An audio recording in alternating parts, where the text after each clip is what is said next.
Good morning. Sign up for the weekend's Premier League research, footballtradingprofits.com/Betfair trading made easy. You get some football research for the Premier League in your inbox for both Saturday and Sunday. Let's have a look at yesterday. It was a quiet evening. I was out with my brother, but let's have a look and see if you spotted any angles. As ever, over 2.5 goals in the English Professional Development League. Was there enough time to have a break? Well, not really. Second minute goal would have scuppered the plans. The only real way to create value here is by delaying, as you can see. 1.25 pre-match. Highly likely to be overs. The only real way to get some decent value is to hope for a 0-0 for a long enough period. Premier League Cup has been full of goals as well. Were you lucky enough to have seen a delay? No, 9th minute. So on the button, those two. Paris Saint-Germain and Monaco. I did highlight the 3-1 habit that Paris Saint-Germain have against the top five. 4 goals on this occasion, 2 conceded by Monaco. Did Monaco lead at any stage? That would have been fantastic, wouldn't it? How about a bit of that? Now stick in the back of your mind. This is the whole point why we do challenge table. Monaco are top 5, PSG are top 5. PSG 3-1 scorelines against the top 5. What are you going to do at 2-1 when there's half an hour to go? I hope you said, I'm going to take on this Monaco lead and back PSG. You can lay Monaco, back PSG. You could even cover insurance-wise by laying over 3.5 goals. And off we go. Dembele and Ramos and Dembele again. So no Barcola on this occasion. But nice bit of research. We were expecting 3 goals from PSG, weren't we? Good stuff. In the Dutch Cup, it's up to you whether you want to play or not. But look at Utrecht. Far exceeded the market's expectation there. Look at Heerenveen. Didn't exceed the market's expectation, but that red card may have kept them at that 1-0. But pretty much as you were with the big guns, all delivering. Sporting Lisbon in Ataca de Portugal. Far too short for me. They've been in really poor form since Amaran left for Manchester United. Let's have a look. Disallowed goal there. Red card. They're just in poor form at the moment. Was there any way that we could have taken them on? Well, not really. It's all very late action. That was a disallowed goal as well. So that must have been a 2-1 after extra time. Don't forget in the cups, you're always flirting with a draw, aren't you? This, I just got in from my brother. And I noted the in-play stats. We were keen on Villareal, but they were red carded. Rayo Vallecano, coincidentally, coming off the back of a red carded victory against Valencia. They were down to 10. I was really looking, and I did point this out to you. Villareal's stats look great down to 10. They looked like they were coping admirably, a bit like Liverpool the other day. Remember, I think that was against Fulham.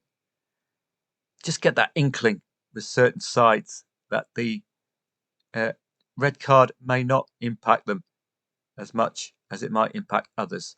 So it was just really bad timing on my part. I literally got in. I got on the phone to you on Telegram. I did say they might be worth sticking with, the Yellow Submarine.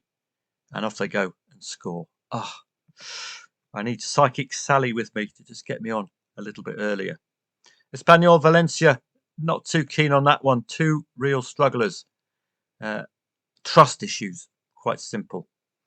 La Liga 2, not really keen on that one either. Was that red card the catalyst for change in that match? No, not really. Already 2-0 up. We also had a spattering of cups around Europe, but the main one, well, the EFL Cup. Southampton, Liverpool. Liverpool through. Newcastle through, and Arsenal against Crystal Palace.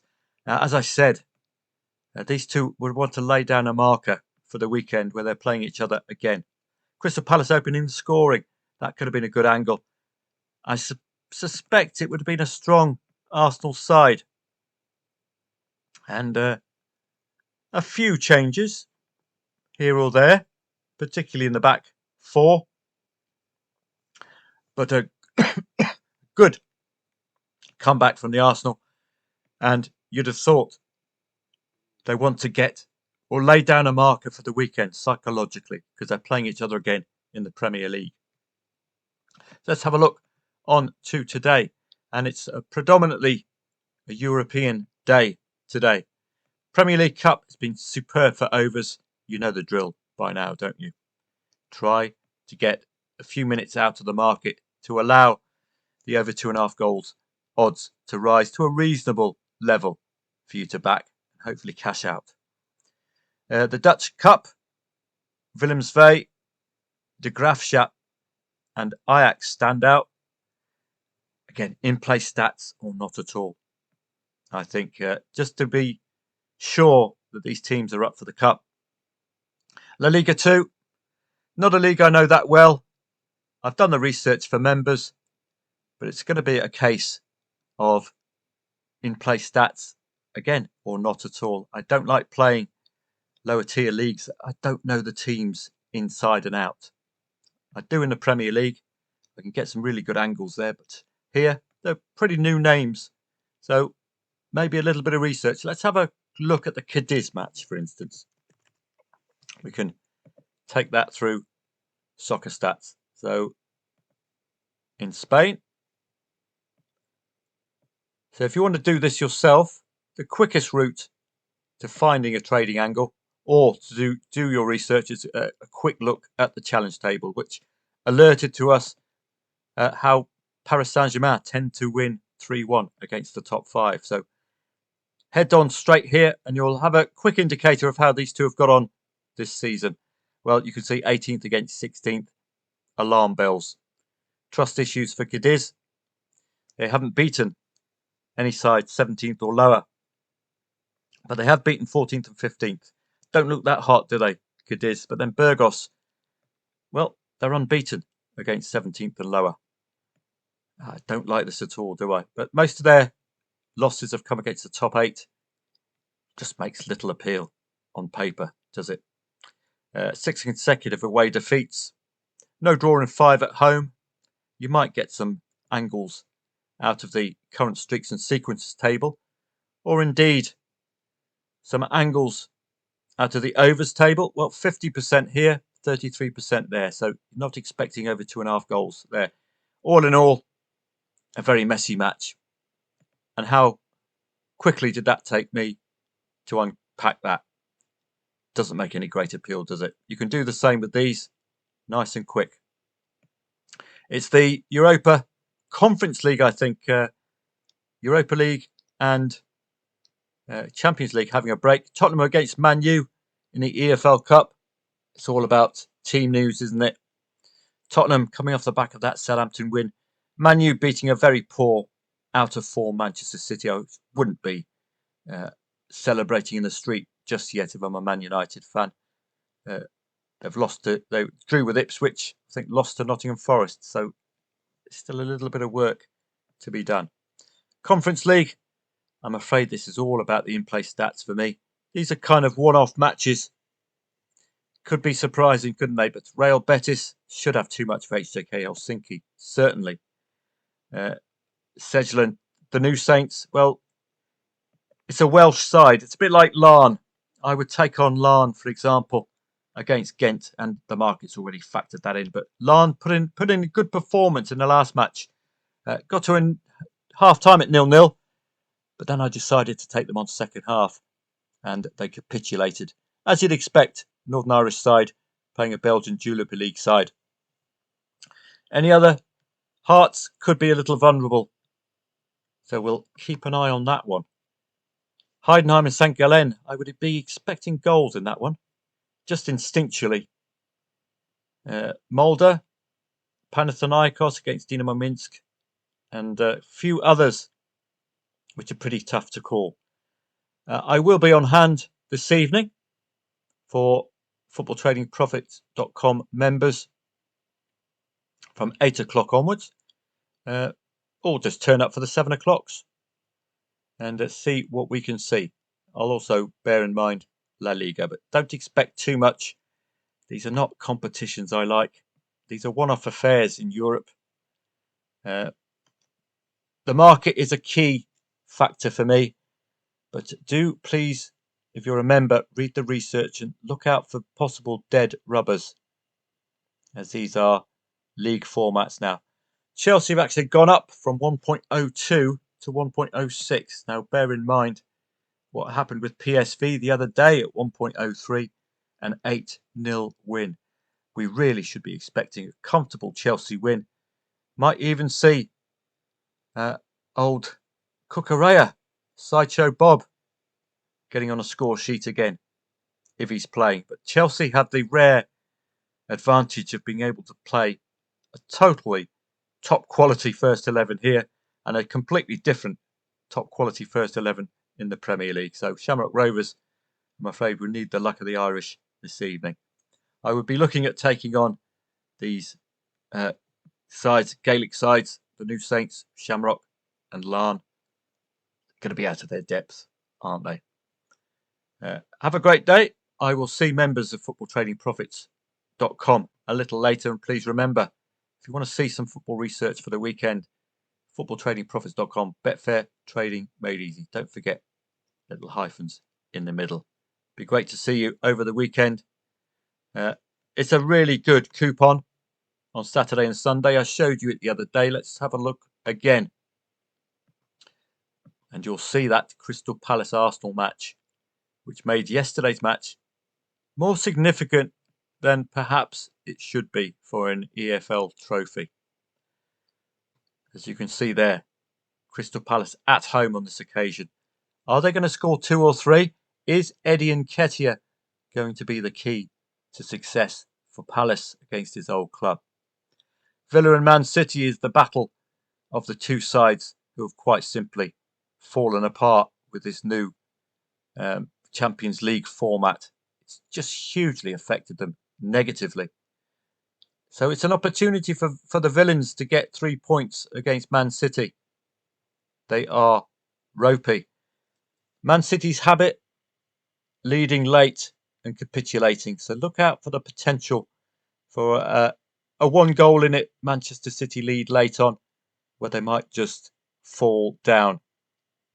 Brentford better be on their guard against Nottingham Forest. Top 4 Nottingham Forest. Brian Clough be absolutely delighted with that. Newcastle look extremely good odds against Ipswich. Is there any reason why they're not shorter than those odds? West Ham, very difficult time getting a handle on this Lopetegui side. So watching brief, and the market agrees with me. 2.3 the favourite.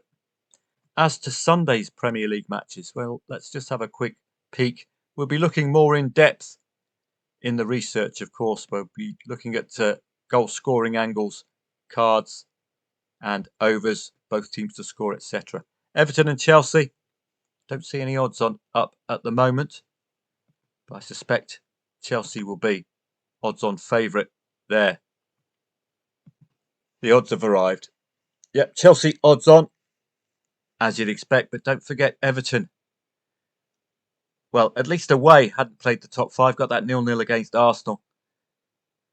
So a little bit of an unknown factor with Everton against the top sides. They kept Arsenal very, very quiet. This was an utterly dominant Arsenal. You're likely to see an utterly dominant attacking Chelsea against Everton. And don't forget, midweeks, today's Europa Conference League is not going to affect Chelsea at all. Fulham and the Saints, it's an ideal opportunity for Fulham to fill their boots, but you're going to get a sudden reaction defensively from Southampton. This is what you tend to see after a side has had an absolute spanking. They tend to suddenly tighten the ship in the next match and make themselves very tough to beat. Fulham might have to look for the second half, I would suspect. There might be some first half frustrations if Southampton operate highly defensively in reaction to that recent tonking. Leicester City and Wolves. Well, Wolves found it difficult against Ipswich. Capitulated late on. That late goal for Ipswich. We profited very well indeed by taking a neutral stance and laying the draw in what was a relegation 6-pointer. Ruud van Nistelrooy, question mark about Leicester City. They may return to the 2 or 3 goal scoring on this occasion with a weaker Wolves. So I would look to that, possibly, a return to 2 or 3 goals for Ruud van Nistelrooy's Leicester, but there's still only a very small sample to go. So there's very little to get our teeth into with this Leicester City. Wolves, they're all over the shop. 2.5 the favourite tells you everything you need to know. The markets can't read this one too well. Man United got the EFL trophy against Tottenham. They're at home to Bournemouth. The jury is still out for me. Under Amorim, meeting new sides all the time, it's very difficult to read Manchester United, which one will turn up. Not impressed at all, to be perfectly honest with you. 1-1 against Ipswich, whoop-de-doo-dah. 2-0 down to Bodo Glimt, needed our old pal Rasmus Højlund here and here as well. But a good use of substitutions here. Everton, well, caught them on a bad day. That probably tells you all you need to know about where Manchester United are form-wise. Another top 4 side in Nottingham Forest getting the better of them. You'll note the scoring and conceding pattern in the last 3 as well. And we don't take this one to heart at all. Just a lucky late goal against a really poor, out-of-form City. So Bournemouth might be fancying it today. Manchester United can't be read. A bit like Leicester, new manager syndrome, very difficult to read. Tottenham and Liverpool, I could see something like a 3-3 here. Could you? A bit like the Newcastle match. Tottenham off the back of that 5-goal haul against Southampton. Liverpool, well, we'll see. Away from home, how do Liverpool look? You get greater research, of course, at the weekend. But let's have a quick look how Liverpool look. You can see here in the head-to-heads, focus specifically on their away form. Girona, there's that 3-3. There's that 2-3 against Southampton as well. And a 2-3 in the EFL against Brighton. Possibility then for both teams to score. Tottenham, 3 goals against Chelsea. 2-2 against Roma. Again, they're both teams to score habit. So that's something to latch onto. And that brings with it, of course, over 2.5 goals. As far as Thursday is concerned, well, members, you've got the full research for each and every match in the Europa Conference League. Do please look out.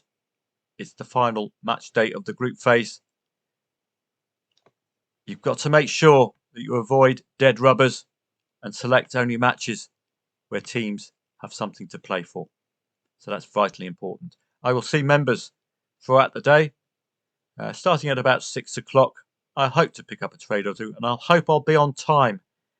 I was literally about 30 seconds too late for that Villareal equaliser. What a pity. That would have been a very nice call indeed. Fancy the football research? Then sign up, footballtradingprofits.com. Betfair Trading Made Easy. We do an e-letter as well, occasionally, with additional free information, strategies, tips, and new angles that I've come up with. So I hope to see you for the e-letter as well as the free Premier League research. Have a great day, and I hope you make a load of green screens today.